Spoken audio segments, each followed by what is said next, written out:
नमस्ते। ओम सहनाववतु सहनौ भुनक्तु सह वीर्यं करवावहै तेजस्विनावधीतमस्तु मा विद्विषावहै। ओम शांति शांति शांति। हरि ओम श्री गुरुभ्यो नमः। हरि ओम।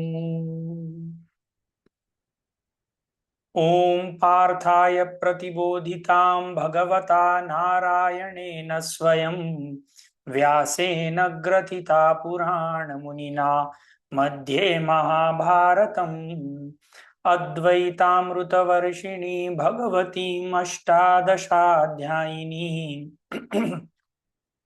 अम्ब त्वामनुसन्दधामि भगवद्गीते भवद्वेषिणी। नमोऽस्तु ते व्यास विशालबुद्धे फुल्लारविन्दायतपत्रनेत्र येन त्वया भारततैलपूर्णः प्रज्वालितो ज्ञानमयः प्रदीप प्रपन्नपारिजाताय स्तोत्रवेत्रैकपाणये ज्ञानमुद्राय कृष्णाय गीतामृतदुहे नमः। सर्वोपनिषदो गावो दोग्धा गोपालनन्दनः पार्थो वत्सः सुधीर्भोक्ता दुग्धं गीतामृतं महत्। वसुदेवसुतं देवं कंसचाणूरमर्दनं देवकी परमानन्दं कृष्णं वन्दे जगद्गुरुं। भीष्मद्रोणतटा जयद्रथजला गान्धारी नीलोत्पला शल्यग्राहवती कृपेण वहनी कर्णेन वेलाकुला अश्वत्थाम विकर्णघोरमकरा दुर्योधनावर्तिनी सोत्तीर्णा खलु पाण्डवैरणनदी कैवर्तकः केशवाः पाराशर्यवचः सरोजममलं गीतार्थगन्धोत्कटम् नानाख्यानककेसरं हरिकथा सम्बोधनाबोधितम्। लोके सज्जन षट्पदैरहरः पेपीयमानं मुदा भूयात् भारत पंकजं कलिमलं प्रध्वंसि न श्रेयसे। मूकं करोति वाचालं पंगुं लंघयते गिरिं यत्कृपातमहं वन्दे परमानन्दमाधवम्। यं ब्रह्मा वरुणेन्द्ररुद्रमरुत स्तुन्वन्ति दिव्यैस्तवैः वेदैर्साङ्गपदक्रमोपनिषदै गायन्ति यं सामगाः। ध्यानावस्थिततद्गतेन मनसा पश्यन्ति यं योगिनो यस्यान्तं न विदुःसुरासुरगणा देवाय तस्मै नमः। जय श्री कृष्ण। तो आज हम 10वें अध्याय में आगे बढ़ेंगे और पिछले बार हमने जो 10वें अध्याय का जो आखिरी श्लोक किया था उसको मैं रिपीट करूंगा और फिर हम आगे वाले श्लोक से शुरुआत करेंगे। तो लास्ट श्लोक श्लोक नंबर 18 था जिसमें अर्जुन भगवान श्री कृष्ण को अपनी विभूतियों के बारे में डिटेल में बताने के लिए रिक्वेस्ट कर रहे हैं और ये कहते वो ऐसे हैं, विस्तरेणात्मनो योगम विभूतिं च जनार्दन भूय कथय तृप्तिर्हि शृण्वतो नास्ति मे मृतम। वो भगवान श्री कृष्ण से बोलते हैं कि आप अपनी योग और विभूति के बारे में मुझे बहुत डिटेल में बताइए, क्योंकि आप जैसा बात कर रहे हैं मुझे ऐसे लगता है कि मेरे सामने अमृत की वर्षा हो रही है और मुझे ये सुनना आपसे बहुत अच्छा लग रहा है। हमने पिछले चैप्टर में ये भी देखा था कि जब तक पिछले श्लोक में ये भी देखा था कि जब तक विद्यार्थी का अपने गुरु के प्रति प्रेम नहीं बढ़ जाता, तब तक उसको ज्ञान होना, पूर्ण ज्ञान होना संभव नहीं हो पाता है। भगवान श्री कृष्ण यदि अर्जुन को कुछ बताते और उसके मन में भगवान श्री कृष्ण के प्रति प्रेम नहीं होता, तो जो कुछ भी वो बताते वो अर्जुन ग्रहण नहीं कर पाता। और प्रेम जागृत होने के लिए जब तक अपने गुरु की महानता सब जगह दिखती नहीं है, जब तक हमको ये नहीं पता चलता कि गुरु हमसे लगभग हर एक चीज में बहुत ज्यादा आगे है, तब तक गुरु के प्रति हमारी श्रद्धा, हमारा प्रेम बढ़ता नहीं है। तो इसी श्रृंखला में अब भगवान श्री कृष्ण जब अर्जुन उनको बोलते हैं कि आप मुझे विस्तार से अपने योग और विभूति के बारे में बताएं, तो भगवान श्री कृष्ण क्या कहते हैं ये श्लोक नंबर 19 से देखते हैं।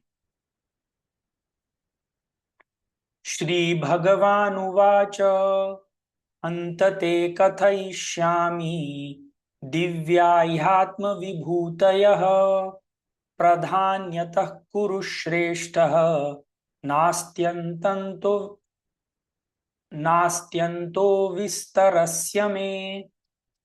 श्री भगवान उवाच अंत ते कथयिष्यामि दिव्या हि आत्म विभूतयः प्राधान्यतः कुरु श्रेष्ठः न अस्ति अंतः विस्तरस्य। तो अब जैसे हम लोगों ने कहा था कि हमको अब भगवान श्री कृष्ण एक ट्रैवल गाइड की तरह एक टूर पे लेकर के जा रहे हैं। और अब जब अर्जुन भगवान श्री कृष्ण को कहते हैं कि आप मुझे विस्तार से सब चीजें बताएं, तो भगवान श्री कृष्ण उनसे बोलते हैं कि हंत ते कथयिष्यामि दिव्या ह्यात्म विभूतय, मैं तुमको जरूर बताऊंगा कि मेरी विभूतियां तुम कैसे देख सकते हो। प्राधान्यतः कुरु श्रेष्ठ नास्त्यंतो विस्तरस्य में, वो बोलते हैं कि सब चीजें बताना मेरे लिए संभव नहीं है, और मैं तुमको मेन मेन पॉइंट्स जो मेरी विभूतियों के हैं वो मैं तुमको बताने की कोशिश करूंगा। जब हम लोग भी कोई जगह देखने के लिए जाते हैं, मान लीजिए आप लंदन देखने को गए या कोई दूसरा टूरिस्ट स्पॉट देखने को गए, तो आप उस जगह के मेन मेन पॉइंट्स देखते हैं। आप जिस शहर में रहते हैं, जिस गांव में रहते हैं, जिस घर में रहते हैं, उस घर में भी शायद आपने हर एक चीज पूरी डिटेल में नहीं देखी होगी। आप मान लीजिए किसी शहर में जाते हैं तो उस शहर की मेन मेन चीज देखते हैं और फिर अपना एक ओपिनियन बनाते हैं कि ये शहर में ये चीजें अच्छी हैं, ये चीजें बहुत अच्छी हैं, ये चीजें हमको अच्छी नहीं लगी। सिमिलरली जब अर्जुन भगवान श्री कृष्ण से बोलते हैं कि आप मुझे विस्तार से अपनी विभूतियों के बारे में बताएं, तो भगवान श्री कृष्ण के एंगल से तो उनके अलावा इस पूरे जगत में कुछ है ही नहीं। पर अब जब अर्जुन पूछ रहा है तो मेन मेन चीजें वो बताना शुरू करते हैं, और आगे जाकर के वो इसको भी पहले बहुत ग्रॉस लेवल पर बताना शुरू करते हैं और फिर धीरे धीरे सटल लेवल पर बताना शुरू करते हैं। तो जब हम बच्चों को कुछ पढ़ना लिखना सिखाते हैं, मान लीजिए ABCD सिखाते हैं, तो बच्चों को सबसे पहले बहुत बड़ा कैपिटल में ए बना करके बताते हैं और वो पूरे पेज में सिर्फ एक कैपिटल ए लिखता है। कुछ समय के बाद जब उसकी प्रैक्टिस होने लगती है तो वो ए छोटा लिखने लगता है और फिर ए कर्सिव राइटिंग में लिखने लगता है। और फिर उसके बाद वो जब एक शब्द और एक सेंटेंस बनाने लगता है तो उसको वो ए जो है वो उस सेंटेंस में भी दिखता है और उस शब्द में भी दिखता है। सिमिलरली भगवान श्री कृष्ण पहले अपनी बहुत ही ऑब्वियस विभूतियां, मतलब जो आप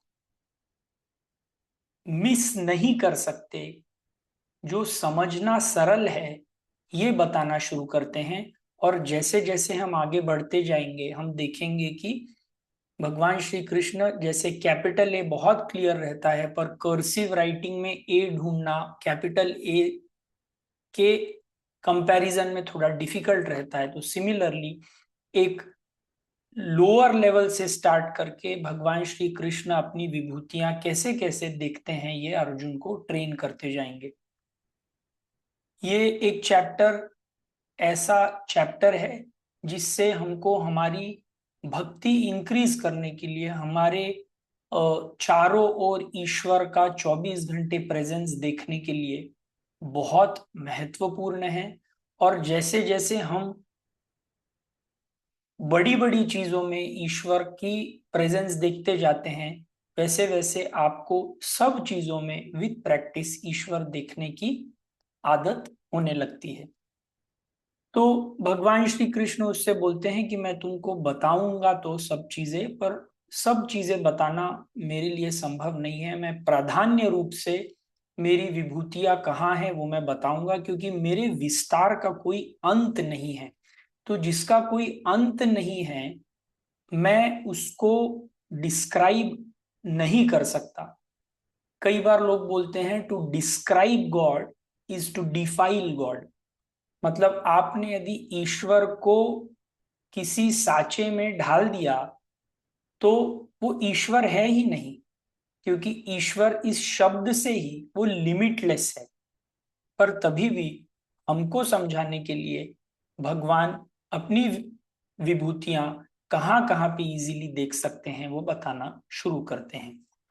तो श्लोक नंबर 20 अहमात्मा गुडाकेश सर्वभूताशयस्थितः अहमादिश्च मध्यम च भूतानामंत एव च। अहम आत्मा गुडाकेशः सर्वभूत आशयस्थितः अहम आदि च मध्यम च भूतानाम अंतः एव च। तो अब फर्स्ट वाले श्लोक को थोड़ा और एक्सप्लेन करने के लिए जब वो बोलते हैं कि मैं तुमको सब चीजें नहीं बता पाऊंगा, तो इसी थॉट प्रोसेस को आगे ले जा करके बोलते हैं कि मैं क्यों नहीं बता पाऊंगा। बोलते हैं अहम आत्मा गुडाकेशः। बोलते हैं कि मैं हर एक चीज में, तुम कोई भी चीज का जो इसेंस है वो मैं ही हूं।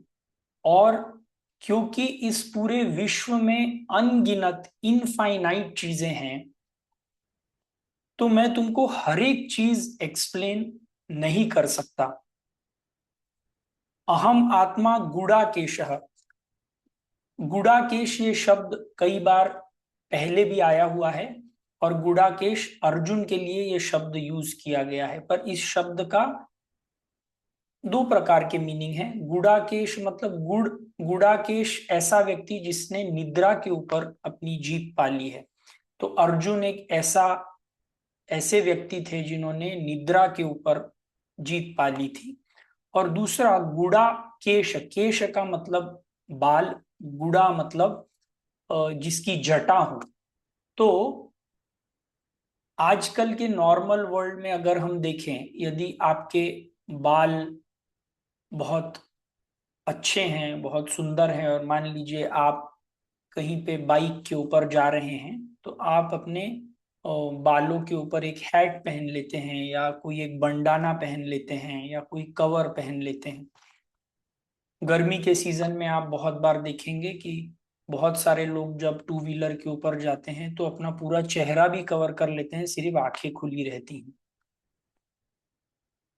एक तो इसका रीजन रहता है कि प्रोटेक्शन, बाल जैसे हैं वैसे के वैसे रहें। और यदि आप कुछ इंपॉर्टेंट काम कर रहे हैं, मान लीजिए किचन में काम कर रहे हैं या कहीं बाहर जा रहे हैं, तो बाल बार बार बीच में आकर के डिस्टरबेंस कर सकते हैं, इसीलिए भी बालों को कवर किया जाता है। तो पहले जमाने में जब कोई युद्ध के लिए जाता था, अर्जुन के बाल लंबे होंगे तो उनको वो जटा बोलते हैं, कि वो किसी पेड़ का, ये जो बरगद का पेड़ रहता है उसका जो जूस निकलता है, पत्तियों से जो वाइट कलर का फ्लूइड निकलता है, वो बालों में लगाते थे जिससे वो बाल चिपक जाएं।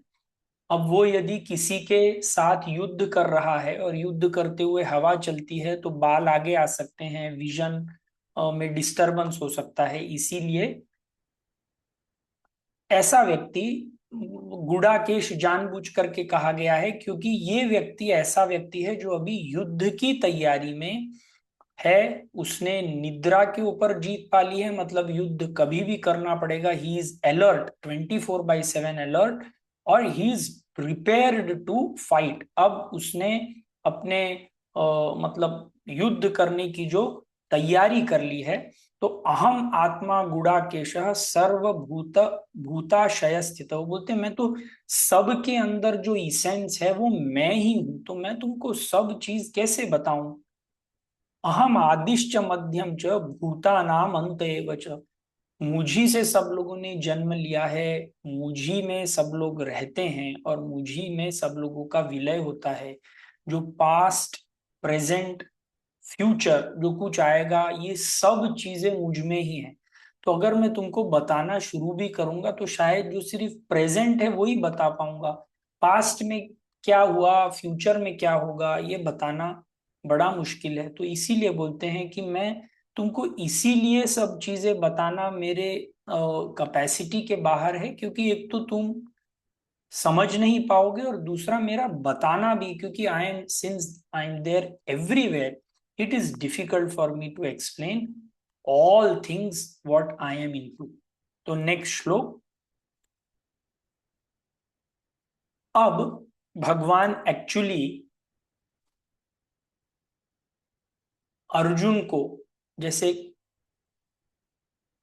बड़े बड़े कैपिटल ए, फिर स्मॉल ए, तो अब बड़ी बड़ी चीजों में पहले भगवान श्री कृष्ण अर्जुन को बताना चाह रहे हैं कि कहां कहां तुम मुझे देख सकते हो।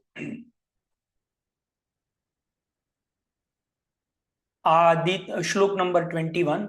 आदित्यानामहं विष्णुः ज्योतिषां Ravi Anshuman Marichi मरुतामस्मि नक्षत्राणामहं Shashi.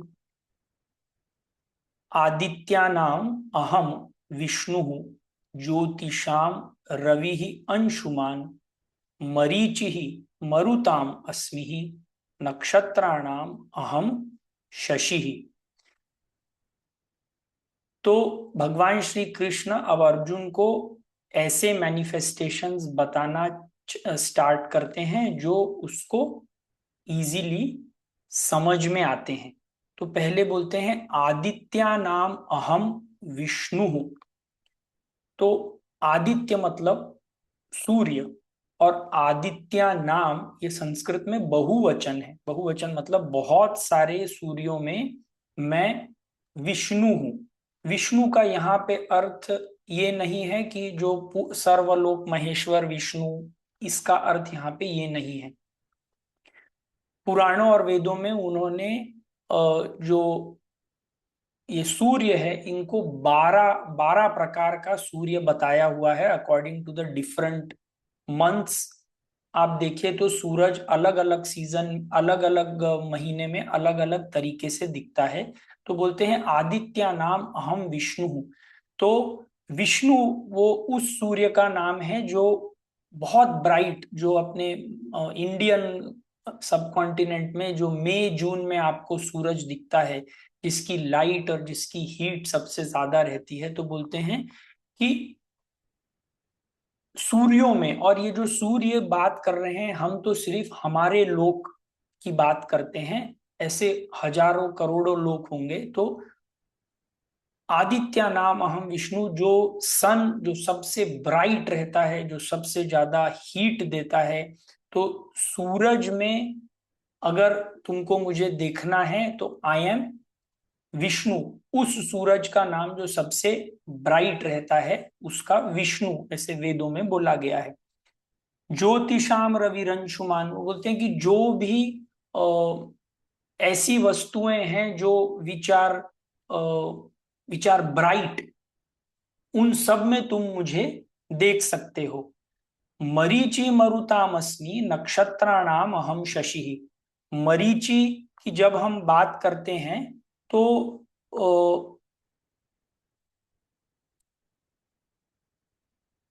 It is about air, जो वायु है। मरीच और मरुताम ये एयर के मैनिफेस्टेशन है। जो हमारे पूरे यूनिवर्स में जो एयर चल रही है वो भी मेरा ही मैनिफेस्टेशन है, ऐसे भगवान श्री कृष्ण बताना चाहते हैं। नक्षत्राणाम अहम शशि, और बाकी के सब स्टार्स में यदि देखा जाए तो मैं आई एम द मून। तो बेसिकली इस पूरे चैप्टर में भगवान श्री कृष्ण जो हमारे ऊपर इम्प्रेस करना चाह रहे हैं कि जो भी तुमको बाहरी चीजें दिख रही हैं उसमें जो सबसे परफेक्ट मैनिफेस्टेशन रहता है, दैट इज माय मैनिफेस्टेशन। तो जब हम सूर्य और चंद्र के बारे में बात करते हैं और जब हम सूर्य को भी ईश्वर का एक मैनिफेस्टेशन मानते हैं, तो there is something which we can copy from the sun, कि हमको भी हमारे लाइफ में सूर्य जैसा प्रकाश देने वाला होना चाहिए, और हमको हमारे लाइफ में चंद्र जैसा शांति देने वाला भी होना चाहिए। तो हमें सूर्य की जो प्रकाश देने की क्षमता, हमारी इंटेलेक्ट ब्राइट होनी चाहिए। We should be thinking properly, we should be thinking clearly, and at the same time when we are interacting with people, when we are doing something, हम लोगों को चंद्र में, रात को चंद्र को देखना कितना सरल लगता है, पर सुबह सूरज को देखना असंभव होता है।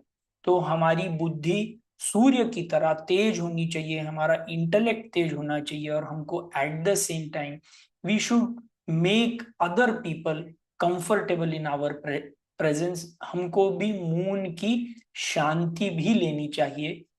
ये चीजें भगवान श्री कृष्ण अर्जुन को इस श्लोक में बताना चाह रहे हैं। अब आगे वाले श्लोक में श्लोक नंबर 22 में बोलते हैं, वेदानाम साम वेदोस्मि देवानामस्मि वासवः इंद्रियाणां मनश्चास्मि भूतानामस्मि चेतना। वेदानाम सामवेदः अस्मि, देवानाम अस्मि वासवः, इंद्रियाणां मनः च अस्मि, भूतानाम अस्मि चेतना। तो अब आप देखेंगे कि अब थोड़ा सा लेवल ग्रॉस से अब थोड़ा सा अंदर छोटा शुरू होता है। फ्रॉम कैपिटल ए, नाउ वो कैपिटल ए छोटा होकर के स्मॉल ए में आने लगा है। तो बोलते हैं वेदा नाम सामवेदोस्मि। चार वेद हैं, ऋग्वेद, सामवेद, अथर्ववेद और यजुर्वेद। और सामवेद में जो भी लिखा गया है वो सब एक म्यूजिकल फॉर्म में लिखा गया है। तो सामवेद सुनने के लिए बहुत अच्छा लगता है, और बोलते हैं कि सामवेद से में जो कुछ भी लिखा हुआ है उसी से हमारा म्यूजिक, आज जहां पे भी जो कुछ भी म्यूजिक आपको सुनाई देता है वो सब चीज सामवेद से ही ओरिजिन में आते हैं। तो out of all the Vedas, जो वेद सुनने के लिए सबसे सुंदर है वो है सामवेद।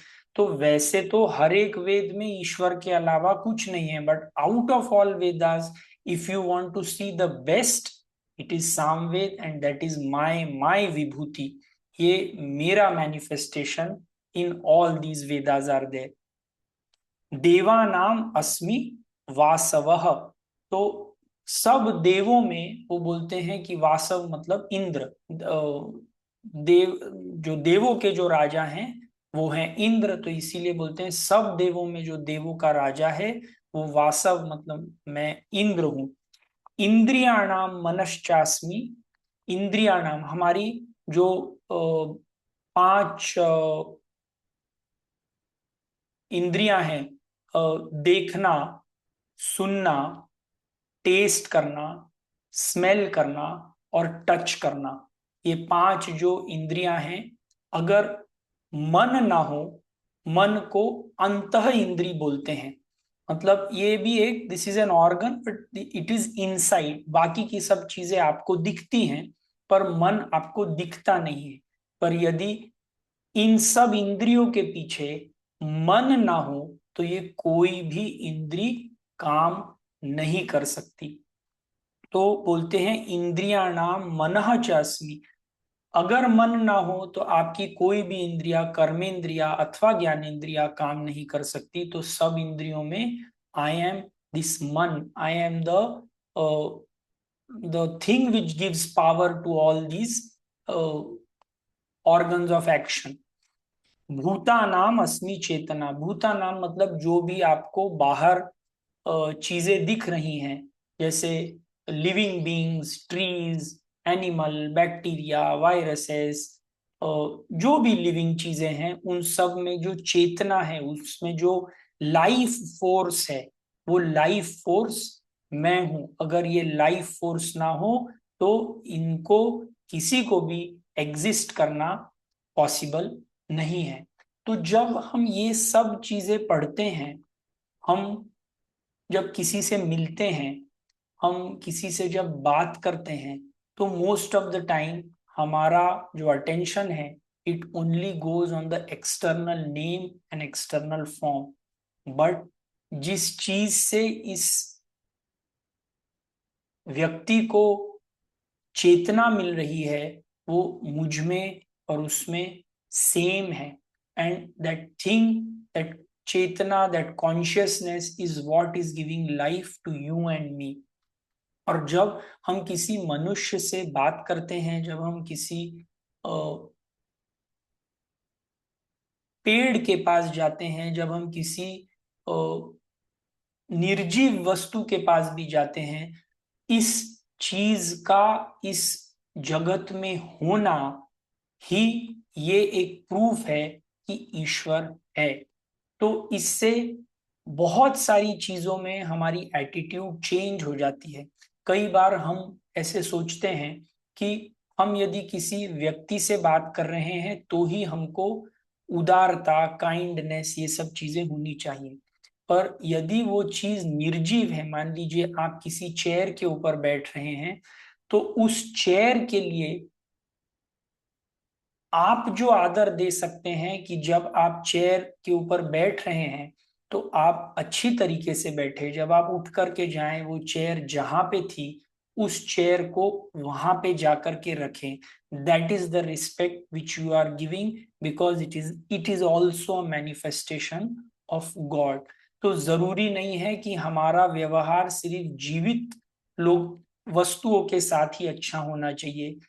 निर्जीव व्यक्ति, चीजें जिनमें आपको ऑब्वियसली जान नहीं दिखती, उनका सही maintenance is the respect what you give towards that object. आप यदि कार चलाते हैं और कार को बराबर मेंटेन नहीं करते, तो this is not the way that you should be driving the car. Your respect towards the car is, आप जो कार चला रहे हैं उसको बराबर मेंटेन करें। आप जो बाथरूम यूज कर रहे हैं, you should maintain that bathroom very well. That is the respect that you are showing towards that place, because it is a manifestation of God. तो हर एक चीज में जब तक हम ईश्वर देखना नहीं सीख जाते, जब तक उसके प्रति कृतज्ञता देना नहीं सीख जाते, तब तक समहाउ हमारी लाइफ जो परफेक्शन पाना चाहिए वो नहीं पा सकती। तो इसमें तो उन्होंने बड़ी बड़ी चीजों के बारे में बात की है, पर इस पूरी यूनिवर्स में ईश्वर के अलावा और कुछ नहीं है। हम ईश्वर को अलग अलग तरीके से देखना तब सीख पाते हैं जब हमारा मन शुद्ध और एकाग्र हो जाता है। जैसे जैसे शुद्धता बढ़ती जाएगी वैसे वैसे आपको बाहर की परिस्थितियों में, बाहर की चीजों में ईश्वर के अलावा और कुछ भी नहीं दिखेगा। तो श्लोक नंबर 23। रुद्राणां शंकरश्चास्मि वित्तेषो यक्ष रक्षसां वसूनां पावकश्चास्मि मेरुशिखरिणामहं। रुद्राणां शंकरः च अस्मि वित्तेषः यक्ष रक्षसां वसूनां पावकः च अस्मि मेरु शिखरिणामहं। तो वेदों और पुराणों में रुद्र बोले गए हैं, जिसमें टोटल मिलाकर के कुछ 11 रुद्र रहते हैं, और उसमें शंकर भी एक रुद्र का नाम है। शंकर ये एक संस्कृत शब्द है और ये बना है शम करोति। शम मतलब सबका कल्याण, जो सबका कल्याण करता है वो है शंकर। तो इन सब रुद्रों में रुद्र आप अगर नाम देखें तो रुद्र रूप, गुस्सा, एंगर। तो इन पूरे रुद्रों में एक ऐसे रुद्र हैं भगवान शिव जो सब के लिए अच्छा चाहते हैं, जो सब के लिए भलाई चाहते हैं। तो सब रुद्रों में अगर तुमको मुझे देखना है तो मैं शंकर में मेरा मैनिफेस्टेशन सबसे क्लियर और सबसे प्रोमिनेंट है। वित्तेश यक्ष रक्षसाम। तो वित्तेश मतलब वित्त मतलब धन, पैसा।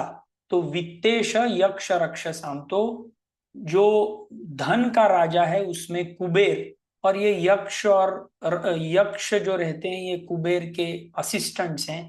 तो इन सब में मैं धन का राजा कुबेर हूं। मुझे पता नहीं आप लोगों में से कितने लोगों ने कभी गूगल कीजिएगा कि कुबेर कैसे दिखते हैं। तो कुबेर कैसे दिखेंगे तो आपको मोस्ट ऑफ द टाइम दिखेगा कि उनका पेट काफी बड़ा है, हाथ में गोल्ड लेकर के चलते हैं। कुछ कुछ जगह पर ऐसे डिस्क्रिप्शंस हैं कि उनके सिर्फ 4 दांत हैं, क्योंकि बाकी के जो दांत हैं वो खा खा करके सब गिर चुके हैं। तो यूजुअली ऐसा बोलते हैं कि जो व्यक्ति जिसके पास धन होता है उसको धन बराबर से यूज करना भी आना चाहिए। तो धन के इसमें देखे तो कुबेर जो धन के राजा हैं उसमें भगवान श्री कृष्ण को देखा जा सकता है। वसु नाम पावकश्चास्मि। मुझे पता नहीं आप लोगों में से कितने को याद होगा, हम लोगों ने जब ये भगवत गीता का स्टोरी स्टार्ट की थी तो उसमें एक वसु करके भी एक कहानी आई थी, जिसमें हमने देखा था कि भीष्म पितामह जो है वो भी एक वसु के रूप थे। अगर आपको याद नहीं होगा तो वो महाभारत का जो हम लोगों ने कहानी की है उसमें आप देखिएगा 8 वसु थे। उसमें से एक वसु जो थे वो भगवान ये भीष्म पितामह थे। तो बोलते हैं कि वसुओं में से पावक पावक करके कोई एक वसु रहे होंगे, वो मैं हूं। हो सकता है वो सबसे मतलब ब्राइटेस्ट, सबसे स्ट्रॉन्गेस्ट वसु रहे होंगे। मुझे एग्जैक्टली इसके डिटेल्स पता नहीं है।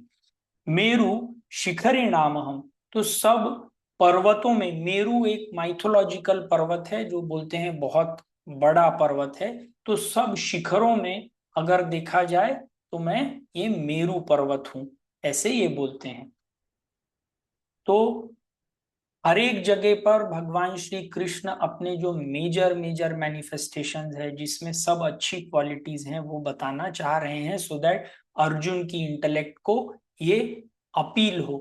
कल जब आप सुबह कभी सूर्योदय देखने के लिए जाएंगे तो सिर्फ उसे सूर्योदय है ये देख करके ना देखे, but this is a manifestation of the Lord, and the Lord has, मतलब उसने अपने लिए हम सब लोगों के लिए उदय होने का निर्णय लिया है, जब शाम को या रात को चंद्र देखते हैं, तो just don't see it as a manifestation, just don't see it as a celestial body, see it as a manifestation of the Lord. उसमें जो क्वालिटीज हैं, चंद्र जैसी शीतलता हम में लाने की ट्राई करें। तो ऐसे जो भी चीज दिख रही है, जब साइड में आपको चेहरे पर हवा चलती है, जब आप कहीं पे पानी देखते हैं, तो सब चीज ईश्वर के अलावा और कुछ नहीं है। हर एक चीज से आपको अपने गुरु की, अपने ईश्वर की याद आनी चाहिए, और जब याद आती है तभी आपका मन निर्मल और एकाग्र होता है। इस पूरे चैप्टर का उद्देश्य है कि जहां पे भी देखो वहां पे ईश्वर की ही विभूति देखो, और जब आंख बंद करके ध्यान करो तो उस विभूतियों से जो योग बनता है वो अपने अंदर देखो।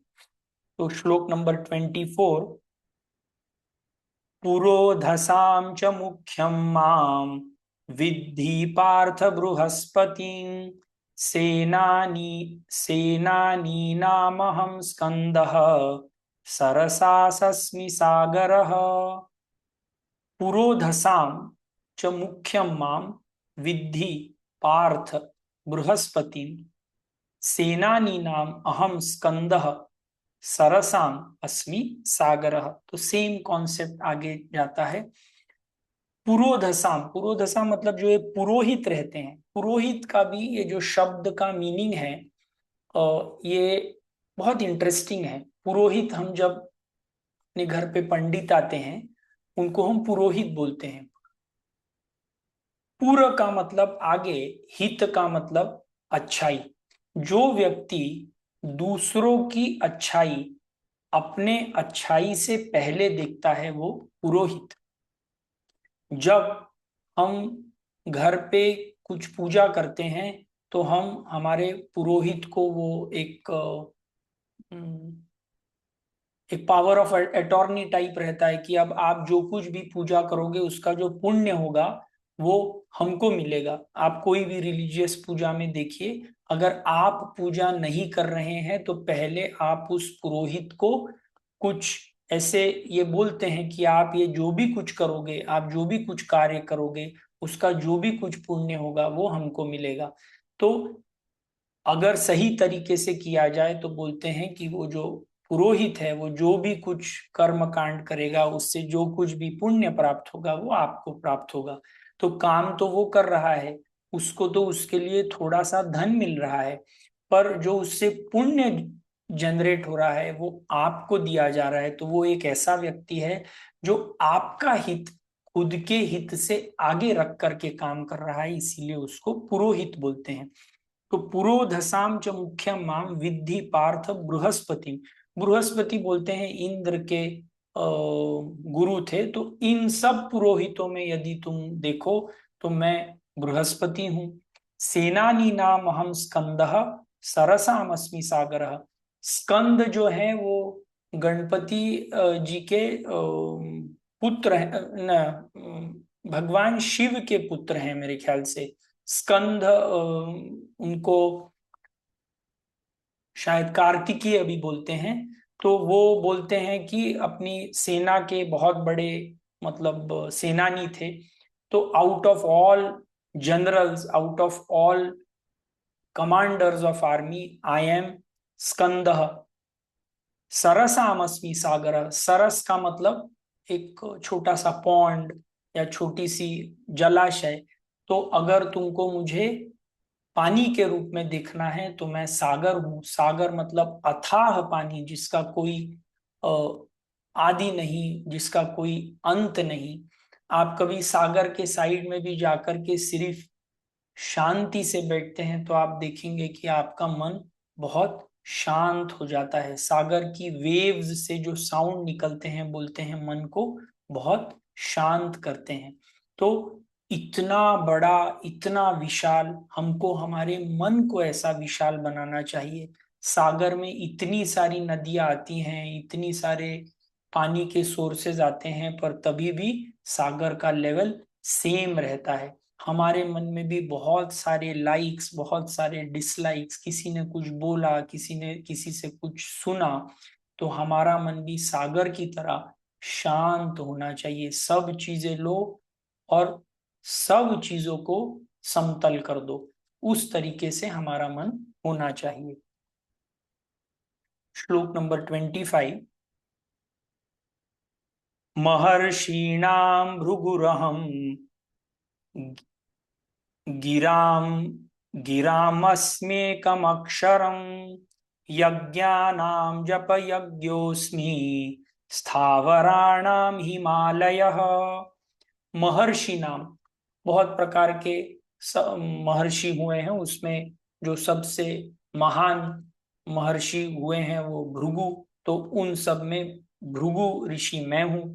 अहम गिराम, गिराम मतलब वाणी, जो हम बोलते हैं, तो बोलते हैं कि वाणी में मैं जो पहला जो ओम ये शब्द है, ओंकार जो शब्द है, ये ए यू और एम से ही, इन तीन स्वरों से ही पूरी वाणी बनी हुई है। तो ये जो वाणी है ओम, ये मैं हूं। ईश्वर का मैनिफेस्टेशन ओम को भी बोला गया है। तो सब अक्षरों में, सब वाणी में ये जो ओम शब्द है वो मैं हूं। यज्ञा नाम जप यज्ञोस्मि।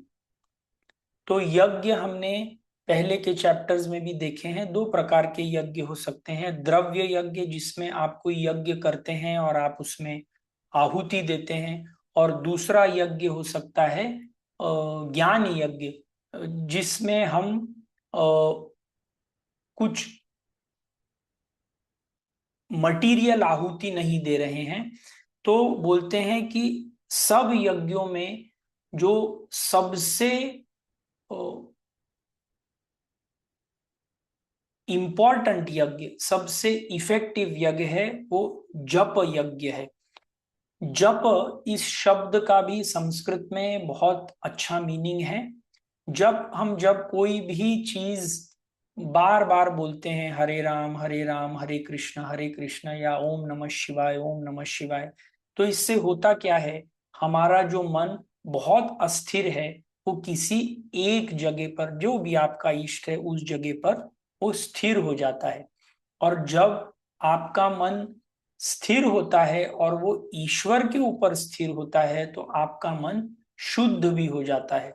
तो जप, ये जो शब्द है, ये ज का अर्थ है जायते, जायते मतलब टू बी बॉर्न, और प का मतलब है पचति, पचति मतलब पकना, किसी चीज को पका देना। तो जप एक ऐसी चीज है जो आपके जन्म को पका देता है या डाइजेस्ट कर देता है, मतलब आपको इस जन्म और मरण की साइकिल से हटाने के लिए जप, जप किसका, ईश्वर का, ईश्वर का जब हम जप करते हैं, तो क्योंकि हमारा मन शुद्ध हो जाता है, हमारा मन एकाग्र हो जाता है, और एकाग्र और शुद्ध मन ही ध्यान करने के लिए सही रहते हैं, जिसमें आपका ट्रू आइडेंटिटी आपको पता चल जाती है। और जिस दिन ट्रू आइडेंटिटी पता चल जाती है, उस दिन इस पूरे बाहर के आडंबर का कोई जरूरत नहीं रहता। जैसे स्कूल में यदि आप क्लास 1 टू क्लास 12 यदि पास हो जाते हैं, then you don't have to come to this school. Similarly, जिस दिन you realise your true identity, that you are not this body, you are the everlasting, never dying consciousness, उस दिन इस जन्म और मृत्यु का पर्पस खत्म हो जाता है। तो यज्ञानाम जप यज्ञोस्मि स्थावराणाम हिमालय। स्थावर मतलब जो चीज स्टेबल रहती हैं, जो विच आर माउंटन्स, तो माउंटन्स को यूजुअली स्थावर बोलते हैं। तो हिमालय एक ऐसी पीक है जिसमें अगर तुमको मुझे सब माउंटन्स में देखना है, देन आई एम हिमालय। तो इसके बाद अब दूसरा जो सेक्शन स्टार्ट होता है श्लोक नंबर 26 से, उसमें भगवान श्री कृष्ण अब कुछ ऐसे एग्जाम्पल्स देंगे जो अर्जुन के बिल्कुल आस पास हैं। ये सब चीजें बहुत बड़ी बड़ी चीजें को एग्जाम्पल्स दिए, माउंटेन्स के एग्जाम्पल, सूरज का एग्जाम्पल, मून का एग्जाम्पल, बाकी के एग्जाम्पल्स। अब he will come a step down to two things which you can see in maybe everyday life, which you can feel in everyday life, और ये हम अगले इसमें करेंगे। पर इस पूरे चैप्टर का यदि कोई एक उद्देश्य है कि हम जो भी कुछ देख रहे हैं, हमारे जिंदगी में जो कुछ भी हो रहा है, वो ईश्वर चाहता है, इसीलिए हो रहा है। कभी भी ईश्वर आपके लिए कुछ गलत नहीं चाहेगा।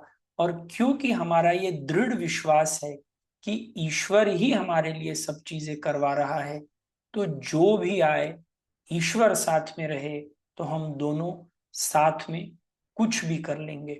तो सब जगह ईश्वर की उपस्थिति देखने के लिए this chapter is one of the most beautiful chapters. और भगवान श्री कृष्ण कैसे चैप्टर नंबर 2 में उन्होंने बोला था कि तुम आत्मा हो। It was such an abstract thing for Arjun at that time. पर अब वो बोलते हैं कि आत्मा तो हम ये है, ये हम बाद में देखेंगे, but you can C me everywhere around you. पहले मुझे इन सिंपल चीजों में देखना शुरू करो, और जैसे ही तुम इन सिंपल चीजों में मुझे देखने की प्रैक्टिस कर लोगे, that is the time seeing me within you is going to be very simple। तो आगे का हम अगले लेसन में देखेंगे। आज के लिए सिर्फ इतना ही। ओम पूर्णमदः पूर्णमिदं पूर्णात् पूर्णमुदच्यते पूर्णस्य पूर्णमादाय पूर्णमेवावशिष्यते। ओम शांति शांति शांति। हरि ओम। श्री गुरुभ्यो नमः। हरि ओम।